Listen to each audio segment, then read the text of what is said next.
So good afternoon. My name is Michael Robb. I am the Senior Director of Research at Common Sense, and I'm thrilled to be here this afternoon with such an impressive panel to talk a little bit more about what we do and don't know about the research, about the proliferation of AI in children's lives and what effects it might be having and how you can even understand what AI is.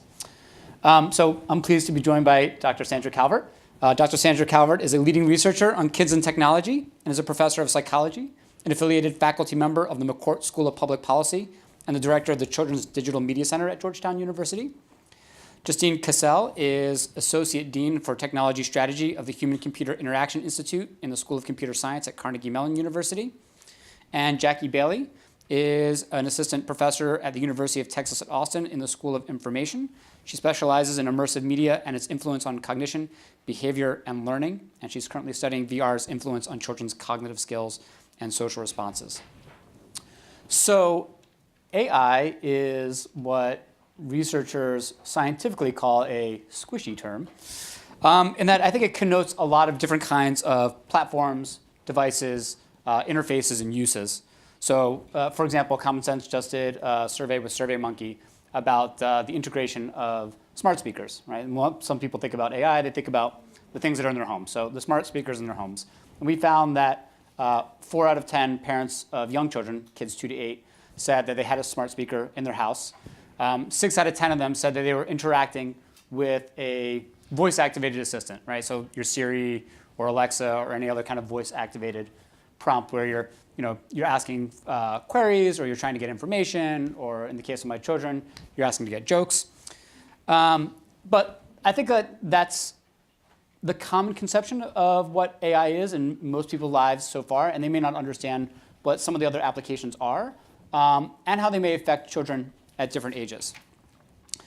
So I hope in our conversation today that we can talk a little bit more about what it is that we mean when we actually say AI. And I want to start off by asking you, Sandy, based on your research, what are some of the ways that you see AI as having a role in the lives of children? Well, thank you, Michael, and thank you, Common Sense Media, for hosting this event today. It's a wonderful gathering, and thank you all for being here. I brought some slides to give you an idea of exactly what it is that we're talking about. And this is Dora the Explorer. What we did is we borrowed from cartoon characters that children are familiar with to make them somebody who could respond contingently to children through a prototype. Marissa Putnam is here today, who's involved in this research. So is Sophia Farfen. But it's a host of many, many people who have been working on this for a long time.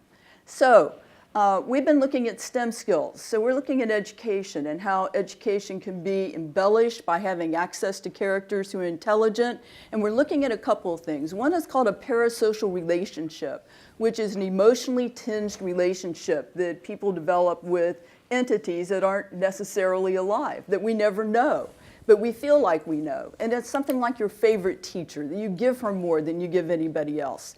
And with that, what's new that's making this intelligent is the parasocial interaction, which are these pseudo-conversations that now increasingly are able to respond in ways that are intelligent to things that are meaningful, like how well you know math skills. So, when we're looking at this, we used Dora as this prototype, and we looked at something called the add 1 rule. The add 1 rule is something that you all know. If I say 3 plus 1, you're going to go 4. But little kids are going 1, 2, 3, 4. Well, the quicker you can answer that, the more cognitive resources it actually frees up for you. So it helps you to learn better. And you can go on to higher order math skills. So we decided we'd see if we could teach this using Dora. And it's Wizard of Oz. It's a prototype to save money. So, you've got somebody hidden behind a screen like the original Wizard of Oz who replies contingently, the social contingency, which is really important to what children say. So this is our prototype. It's got Dora, who is like giving a birthday party for cousin Diego. And if you don't get it right, Swiper will grab it from you. It's got scaffolds built in. It's something that kids are really familiar with because they know the character. So I'm just going to give you a quick result. We did 3 different studies on this so far. One is a feasibility, and the other is a follow-up with combining 2 other studies with it. And it's if you look at this, what you want to see is you want to see that the more you like Dora, the closer your relationship, the faster you are. And as you can see, it goes, in this kind of the more you like her, the faster you are, and it replicates, which means it's robust. So this character that you have an emotional relationship, who responds contingently to you, helps you to do better in learning this add one rule. And so just to pull it to a close is this idea that these virtual characters are amongst us now. We deal with virtual realities and virtual characters all the time. And trying to use them in an educational way is something that I hope we look at with a vision for the future so that there's something positive and beneficial that can happen in our children's lives. So thank you all. Can I just ask a follow-up about parasocial relationships? Yes. How much interaction is needed to kind of establish a parasocial relationship? And to what extent and at what ages do you think kids are really thinking that characters are talking to them or interacting with them? How necessary even is that? Well, kids in this preschool age range actually did think that the characters were talking to them. This one little girl we have on tape, it's like, what's 4 + 1? And she says 5. And she goes, she's talking to me. And, it's this sense that, so at that age when they're really young and that line between fantasy and reality is thin, children believe that. Now, in terms of how much parasocial interaction is necessary for a parasocial relationship to develop, there are precursors that go in, and the parents are a big impact on this. And so are toys that kids are playing with that are linked into the character, and so is repeated exposure across platforms. So you have all these things that feed parasocial interaction that then go to parasocial relationships. My sense is that some of it can go, sometimes you have parasocial interaction and you get a relationship pretty fast, and sometimes you could have it and it can go slow, and you can get a parasocial relationship in a side-by-side relationship on screen. So somebody that you watch that you really like, you develop a parasocial relationship with, and they're not talking directly to you. I'm going to keep following up about the kind of developmental concerns because I don't know how often designers are thinking about who's going to be interacting with any kind of given AI in a situation. Jakki, a question for you is, what developmental areas or components do you think that we need to be considering when building AI systems for kids, or that kids are going to be using? Yeah, that's a big question, and I think that it is an important aspect where we're bringing together engineers, designers, as well as people who are very familiar with media technology and development and how that relates to kids' skills and abilities. And I think there are kind of 3 main prongs that are really important to consider. So you want to think about kids' cognitive abilities and skills. What are they able to think about? How are they able to process information? Whether that be, is it real? Is it not real? Is it this new category of something that I'm using as a source of information? And then also considering their social emotional development, how they feel, what kind of emotional experience, how are they socializing, how do they even think about that in their day-to-day lives when we're developing these systems. And then third, which I think people don't talk as much about, but I do think is a really important design aspect and a very important aspect as we think about being human. We talked a little bit about this earlier today, is thinking about the communities. So how are we building these things? What's the data that's being used to build the AI? These models that are building these algorithms, what are they based off of? And it's really important that we get connected with the communities that are actually going to be interacting with them, as opposed to just one single person building these models using some data set that's based off a very small group of adults. And so how can we really take the opportunity to create these algorithms, this AI that's based off of this data that's related to multiple different types of communities, and also thinking about how that relates to these children's developmental skills, their emotional and social aspects. Can you actually, so for the people in the audience who are not familiar with how AIs get trained or what role the algorithm plays, like, can you give like a real world example of how somebody would construct an AI and what either biases or assumptions might be built into it through the building by the people who are building AI systems? Yes, I'll talk a little bit about that, and I think Justine can also talk a little bit about this and as well. anyone can answer any of these questions. So I think I'm going to say this in a very simple way to kind of think about it. So we live in a world where technology is a part of so many different things that we take for granted. Even just thinking about a search algorithm, or using Google, let me start even with that. We have an assumption that it's this very objective thing that we put information in, it just finds it for us.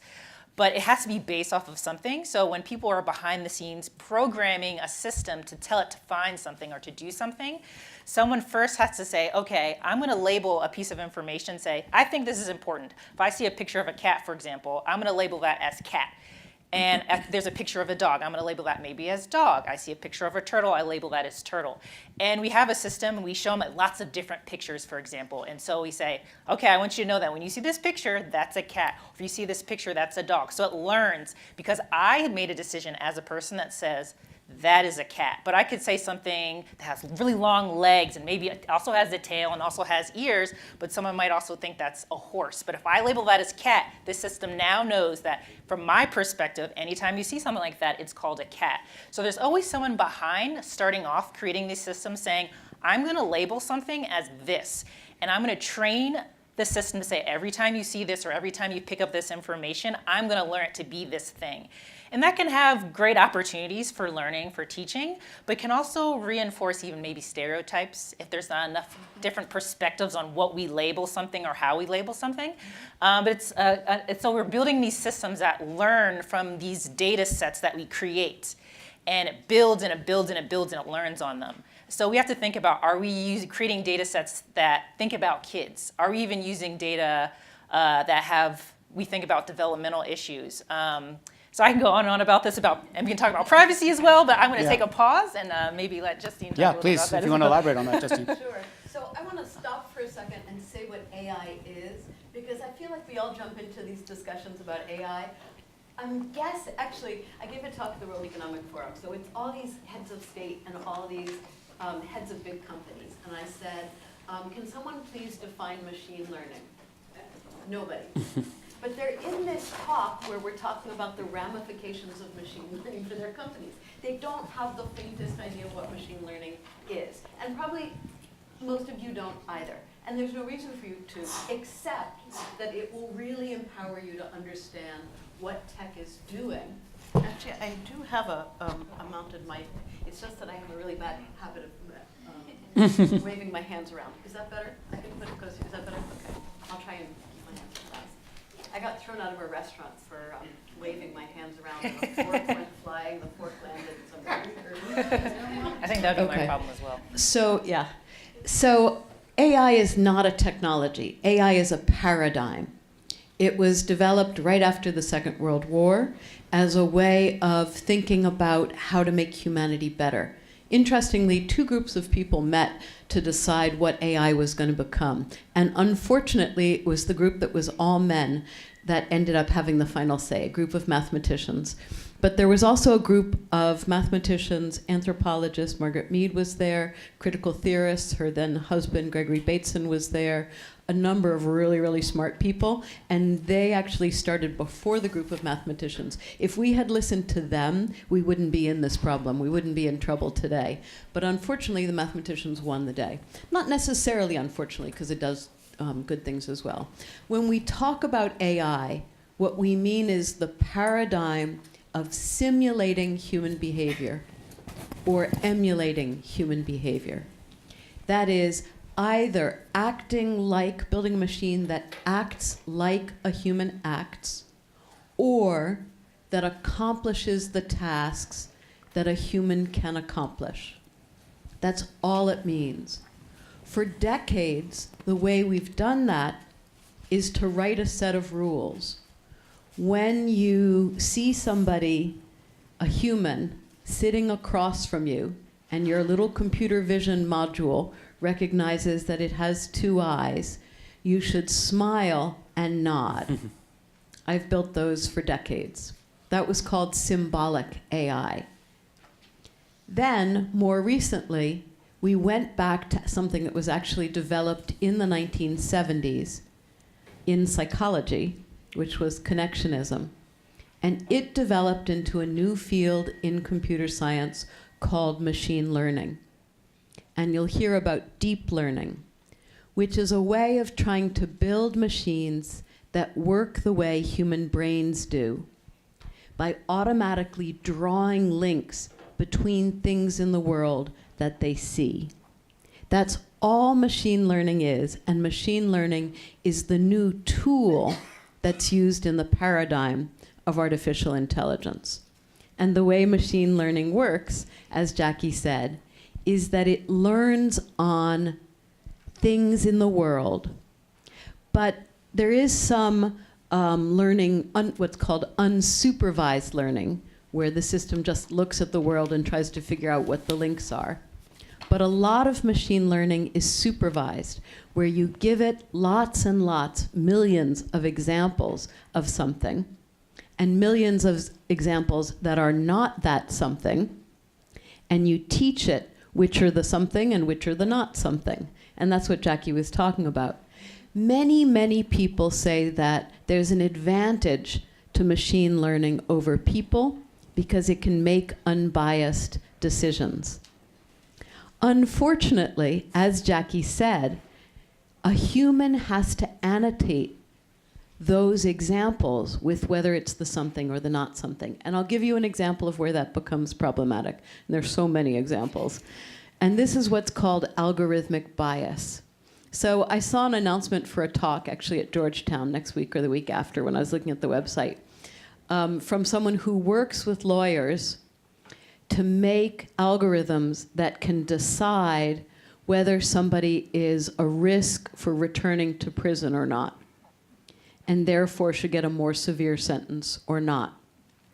And the abstract for the talk said, these algorithms can make less biased decisions than judges do because they're based on data. So there's this machine, and it's looking at a bunch of data that's been annotated with got sent back to prison, didn't get sent back to prison. And it's looking for commonalities amongst the ones that were sent back to prison. Well, lo and behold, the top predictor of who gets sent back to prison is race. Now, you can think that's the truth, and so people of color should get more severe sentences. But remember that those data come from a day when judges made decisions by looking at the people in front of them. And those judges had biases. And so those biases are baked into the data sets and therefore into the algorithms. So now you know what AI is. It's a paradigm about building something that acts like a human. You know what machine learning is. It's the newest tool in the AI toolkit. It learns on millions of examples, but those millions of examples are supervised or annotated by humans. And it tries to figure out commonalities. But worse than simply extending the biases of the humans who made those examples truth, it's carrying out biases from a decade ago, which is when the data set was put together. There are things we can do. I'm actually the co-founder of a startup called Equal AI, where we're working on these kinds of problems. It's located in DC, and we have an extraordinary executive director named Miriam Vogel, who was the head of regulatory affairs and justice for Obama's White House. She's the one who developed the anti-bias training for government officials. So we're really lucky to have gotten her. So this is what AI is. So when we talk about building AI, we're working, and when Jakki talks about this extremely important issue of working with communities, what we're trying to do is to de-bias AI by being careful to build data sets that truly represent all aspects of a community from the perspective of the community itself, so as to build algorithms that aren't going to embody the biases of other people looking at that community. Is that a fair way of saying it? Mm-hmm. Okay. I hope that didn't take away from my own time, because that was teaching. No, that was very helpful. I think we're just all having a conversation here. Yeah, no, that was good. Jump in. And helpful in understanding this topic. Yeah. We have, I think, about 10 to 12 minutes left. I'm going to ask one more question, then I'm going to open up to the audience. But in terms of thinking about what children... I really want to say something about, I really, really, really want to say something about doing something with AI. Yeah. Can I say that? Okay. My question is going to be just about that. Oh, good. But well, I mean, Ask the it was question and then I'll in what answer it. ways, though, as we think about healthy development of children, right? In what ways, based on what you've just said and what everyone said in terms of like learning, can AI be leveraged to help children's development? And then also, if you have some concerns, like where are the the forks in the road that we should avoid? And I'll start with. You said you wanted So to. happy you asked that question. Okay. And I do have a slide that has 2 videos on it that I want to show you. And Do you want the clicker, there's I think, only I one think they're slide. going to play from so back there. You just Okay. have to put it up there, and I'll say press video 1, play video 1 when I want you to play video 1, and so forth. But for the moment, if you could put the slide up, that'd be great. So I actually have a PhD in developmental psych. I'm now the associate dean of a school of computer science. I don't know how, but there I am. And so I give talks on the part of technologists, but I build things from the perspective of a developmental psychologist and a linguist, because I have a double PhD. And child development was my first love. And when I think about building systems that interact with young people, I think about those things that make a difference in their lives. And early on, I was working on literacy. Literacy depends on children hearing language and having conversation with the people around them. You can't just play a TV and have kids learn a language from it. They need to have conversations. And yet, we live in a society where both parents usually work, especially in poorer families, and where children come home to an empty home, and maybe television if there happens to be a television. And so I wanted to build, this was a little kind of, someone asked me to read Diamond Age. I hate science fiction, but I ended up reading it, and it has this wonderful character in it who is the cherished advisor to young girls and helps them at turning points in their lives. And I wanted to build something like that that could talk to kids. And so I built the first, what I call virtual peer, and the first listening system. So I don't build systems that talk to kids, I build systems that listen to kids. And more recently, like Sandy, I've been building systems that build rapport with children by listening to them and responding to them. And it turns out that systems like that help children learn. In one of these studies, I was thrown out of a school. And actually, it traumatized the postdoc and the PhD student working on it, because they had to call me from the school, and between sobs, they said, they're putting the equipment on the sidewalk, and they told us to never come back. Am I gonna get a PhD? And I said, this is gonna be a story that you'll dine out on for the rest of your life. It's okay. And they were thrown out of the school for being racist, because we were building characters in 2 conditions. In one condition, the 2 characters looked identical. In one condition, the character spoke like the children did. And in this particular school, many of the children spoke in African American vernacular English. So the character would say, let's brainstorm about the science experiment, speak the dialect that the child did, which was based on 2 years of ethnographies in classrooms, and a linguist building a grammar of this particular dialect of Av. And then would say, the teachers like it when we speak our school English, and would switch to school English.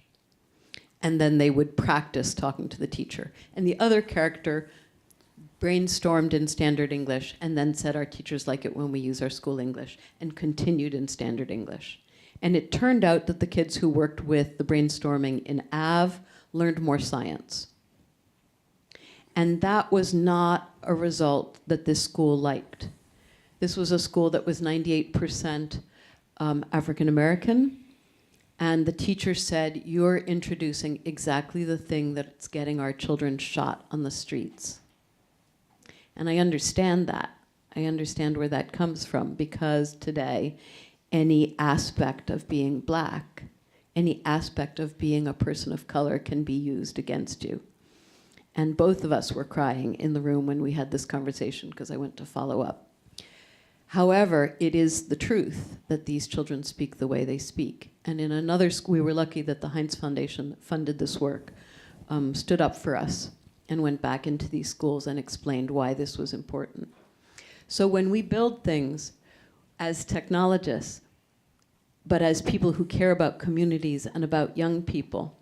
We try and see the world from their angle, and we try and use the way the world actually is, whether adults like that or not, to make systems that can help children grow up in healthy ways. Great. And I want to make sure that you get a chance to respond as well.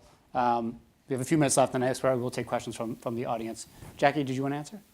Yeah, I think, as Justine is saying, there's a lot of great opportunities to think about how we can incorporate artificial intelligence in children's day-to-day lives. I think a lot of our conversation is, it's like, it's not good, it's not bad, but where can we find the opportunities to really tap in to how kids act and think about the world? I think one other area, we're talking about education is one aspect. I think even another domain is even thinking about the health sphere and thinking about medical. It could be health education, it could be medical, it could be an opportunity for kids to learn and feel comfortable about learning about health, learning about their own health, maybe even getting themselves comforted before they have to go to a hospital. So I think that's another opportunity for really thinking about how we can really utilize AI. And I think another great opportunity is finding those points that make us uncomfortable but are exciting. So this idea that, part of adolescence, I think from the beginning of time, you do some things that you kind of regret a little bit later on, or you think back and go, oh, I can't believe I did this. But it's a great opportunity for risk-taking, and there's a lot of positive risk-taking. How can we flip the idea of what these systems are, where it leverages those positive risk-taking abilities, knowing that these skills at this age are really growing? How can we use systems to identify and push it in the positive direction as opposed to some of those negative abilities with risk-taking? So if I could add language skills, one of the things is that you have to have very good language skills when you're talking to these AI systems or they don't understand you, so it can shape children's language so that they learn to speak more clearly and enunciate what they're doing.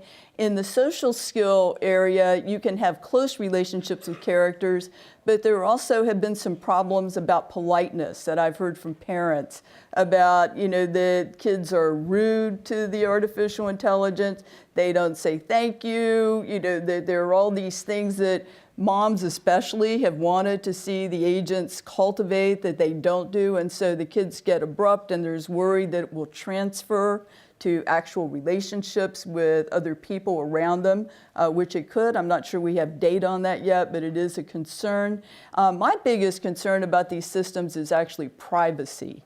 And children growing up in a world where everything that they have is visible to everybody else, and that from a very early age they're being tracked. And so we have all this information about who children are, what they're doing, and that companies have. And that the children now seem to grow up and not even realize that they have a right to privacy. And I was talking to Jim about that earlier in college classes. Some of my students are willing to trade their privacy for convenience. And that to me is something we really need to take a step back and think about. But I think of media as a diet. Dan Anderson kind of coined that idea a long time ago. It's like food. There's things that are positive. There are things that are not so positive. So you've got to find a balance in terms of quantity and quality of use. But the big worry is that they will replace people, which I don't think will ever happen. There's nothing that's going to replace your parents, your real teachers, or anybody else around you, but they can be used to supplement, especially some of the teaching skills and cultivate some of the things we'd like kids to do. Yeah, I get a lot of pushback on that as well. Even though I study this, I never want to live in a world where technology replaces people and interactions. So I think that's it's a fair point. I think about really incorporating that as real life. And in some of the research we've done, we found that when two children interact with one of our virtual peers, their social skills are higher after that. So it also helps interaction amongst young people. I've done a fair amount of work with children with high-functioning autism and Asperger's, and we've discovered that when they program a virtual peer and program social behaviors into it, that then transfers to their subsequent interaction with their real peers. And that's something I think we want to focus on. And the big point that I always say is, AI did not land on Earth in a spaceship. We brought it here, and market forces demand it. It's up to us. We don't. Sometimes people ask me to predict what technology is going to look like in the future, and I say, I'm not a futurist, I'm a technologist. I'm going to make the future happen the way I want it to happen, which is where it's good for kids. So we also have to be careful of what we ask for. And we have to remember that children are a lot smarter than we give them credit for. There's a video that I love. You should look for this.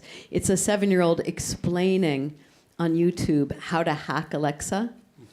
And I think it's great because it's a demonstration of the way that children take technology and integrate it into their lives. In the same way we used to be scared of what Barbie was going to do to young girls. But a lot of girls used Barbie's feet to scrape the cookies off the top of My Bake ovens. Is that what they were called? Yeah. So children are a lot more inventive than we give them credit for. So I have about 20 other questions I would like to ask, but I want to make sure people in the audience get a chance, and there may be some from online as well. Any questions? Yes, in the back. There's a microphone right there. You know, I just want to add as a parent,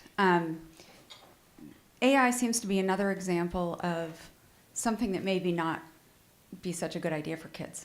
Mm-hmm. Technology in general, I think we can all kind of rationalize the usefulness of it, the convenience of it for our own lives.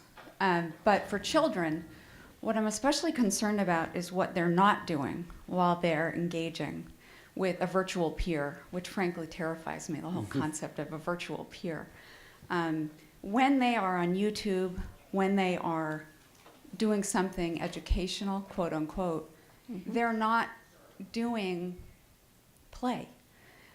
So I think as we discuss all of these things in this realm that we're here to talk about, I just want to voice a vote for playtime. And screens are not playtime.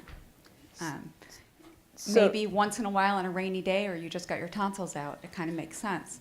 But to force this to work, I'm kind of just not buying that there's all that much value for children. And children, I consider being anyone under 18.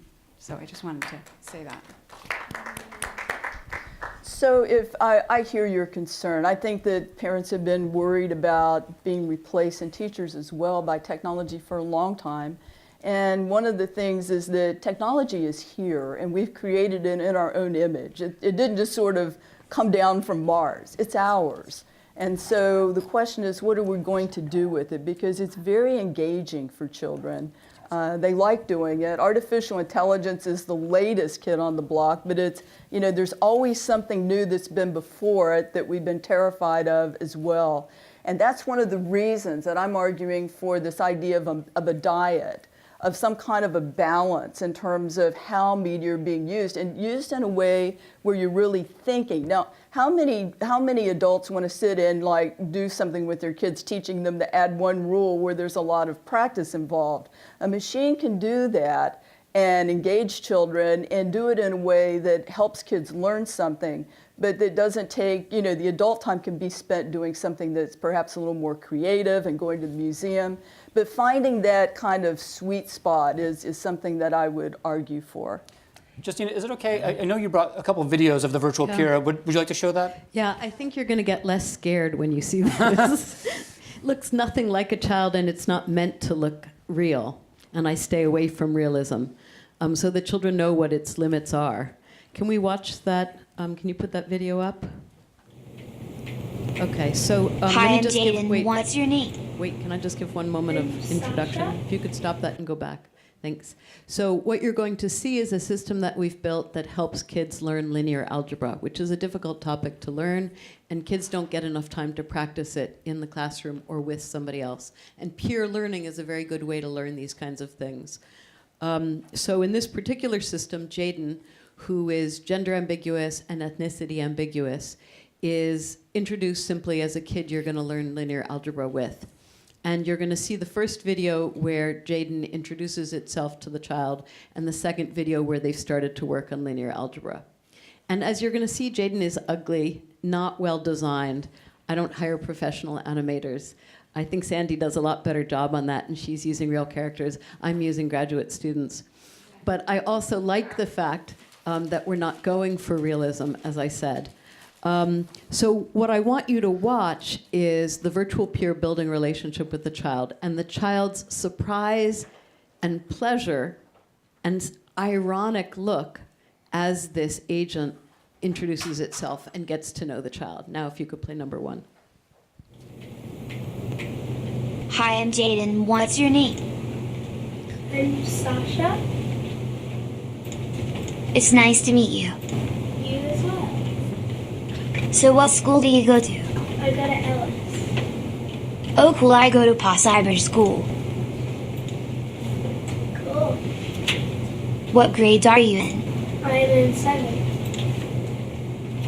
Cool, me too. Cool. What do you do for fun? I like to draw. What about you? I like playing robot soccer. So we put a lot of jokes in our systems. And they're jokes about the fact that this is not a real child. And you would never mistake this for a real child. And when we say to the children, and I've been doing this for 23 years, when we say to the children, is this a child? They always roll their eyes like, how stupid can adults be? No.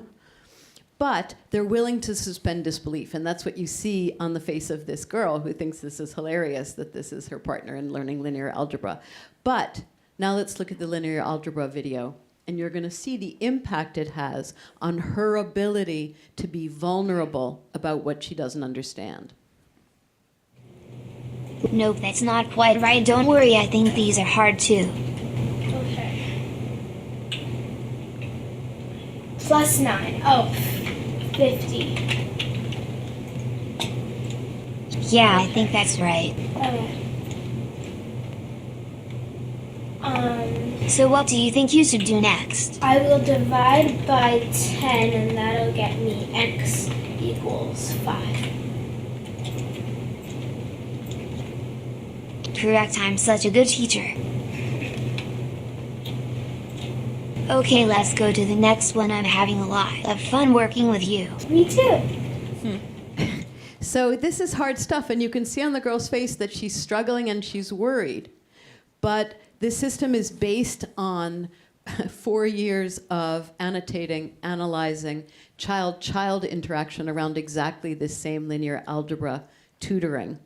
And we've learned lessons from that that we build into the system. So if I can, I don't know, be provocative or whatever. You've clearly built something that's not meant to be real. No one would ever mistake that for like a child, and the interaction is still a little bit stilted. But eventually the technology is going to get to a point, you would think, where it is going to become more natural. It is going to become more conversational.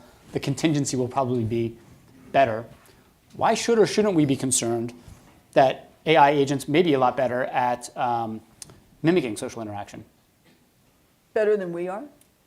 As good as we are. As good as we are. Well, I'm not so sure we're always that good. Sure. You know, and actually, if you look at some of the conversations that I have when I think I'm having an interaction, actually they're not listening to me at all. You know, I've had that kind of experience before. But what would be the world, what would the world be like? And I think that we always have fears. You know, we have fears that we'll be displaced, that our children will somehow like machines better than they like us. And some of that, I think, is also based on a reality where we let people get away with things when it's a machine that you don't get away with when it's a real person. You know, people have limits, and machines a lot of times just sort of let you bully them or do whatever you want to them. And so the kinds of social skills you may cultivate for children are not what we might hold to be ideal. So if you're going to really mimic social interaction, then there also has to be some kind of limit where you say no, or you just turn the machine turns itself off. So if you start bullying it, it quits. So, you know, it just sort of says, no, you know, we're not going to play anymore. You know, I don't like the way you're doing this. And, you know, or the machine actually does what you would like as a mom, which is says, you know, we've been doing this for a while. Why don't you go outside and play? You know, why don't you do something else for a while, so that it's built in that the machine might prompt the kinds of behaviors you really want to find in a balanced world. But again, my own sense is that a machine will never replace us. It may simulate us, but I don't see that world within my lifetime, or which may be shorter than many of yours. But if you look at a lot of kids growing up, I just don't see it as being that sophisticated. I see you really want to say something. Well, I can build something that's a lot more conversational. Yeah. I could make this look exactly like a child and act exactly like a child, but I choose not to. The AI is able to do that, and part of this is education of our technologists. So I had a funny little argument. I was very excited to be invited to dinner with the president of France. There were only 11 of us around the table. It was super, I was very anxious about this. And then I forgot and got into an argument with him. And he, and he actually finally reminded me. So he was saying, what do you all think about regulation? And I said, it's not regulation that's going to work. It's education that's going to work. Regulation may be a stopgap, but regulation's never going to work long term. It's education. And don't think that you can put regulation in place that's going to make any change in this in the long run. And he said, Madame Cassell, I am a president. Presidents regulate things. Oops, I forgot. Yeah, it's true. He's a president. He regulates things. But I still believe that regulation isn't going to work. But education is starting to work. So at Carnegie Mellon, we have the top-ranked computer science department in the world. Actually, it's tied for first place with Stanford and with Berkeley. And we turn out students who for years went into companies and what they wanted was to earn money. But 3 or 4 years ago, they started wanting to do good. And now what they ask for is classes in AI for social good. And what they do after they graduate is start nonprofits. And I think that that's in part because of what we've done, but it's also because they're looking at the world around them and making choices about how to make it better because they don't like what they see. And part of that is school shooting, of course. So, Yeah, I want to Jakki, extend on that. Yeah, in terms of the education, I think that's a really important aspect in terms of, one, the engineering design aspect and having those intersections.